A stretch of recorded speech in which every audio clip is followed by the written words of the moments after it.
اب یہ دوسرا مسئلہ ہے حکمت کا جو یہاں زیر بحث آ رہا ہے۔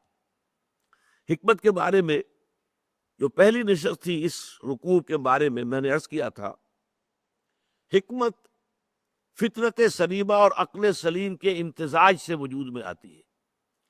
فطرت اپنی سلامتی پر برقرار ہو، کج نہ ہو گئی ہو، ٹیڑھی نہ ہو گئی ہو، پرورٹڈ نہ ہو گئی ہو، مست نہ ہو گئی ہو، اور عقل وہ بھی صحیح سمت میں سفر کر رہی ہو، عقل سلیم ہو، اس پر خواہشات کے پردے نہ پڑ گئے ہو، شہوات نے کوئی پٹی نہ باندھ دی ہو، تعصب کی پٹی نہ بند گئی ہو، تو اب یہ فطرت سلیمہ اور عقل سلیم مل کر حکمت تک رسائی حاصل کریں گی۔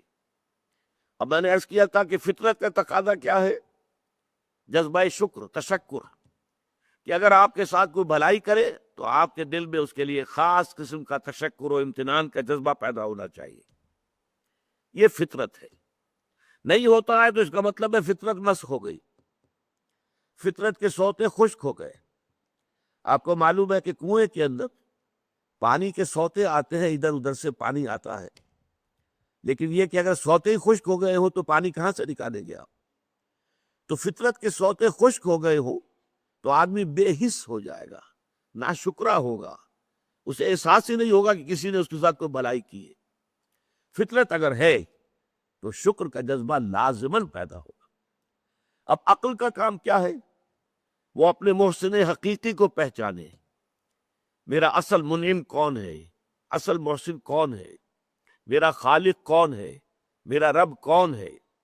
جیسے جیسے میں عرض کر چکا ہوں کہ انسان کے ذہن کا ارتقاء ہوتا ہے، اس کے شعور کا دائرہ وسیع ہوتا ہے، ابتدا میں وہ سمجھتا ہے میرے والدین ہی سب کچھ ہے، وہی پالتے پوستے ہیں، وہی میری تکلیف پر خود تڑپ اٹھتے ہیں، وہی میری ہر ضرورت پوری کرنے کے لیے ہر وقت تیار ہوتے ہیں، وہی مجھے ہر خطرے سے بچانے کے لیے ہر وقت جو ہے آمادہ ہوتے ہیں۔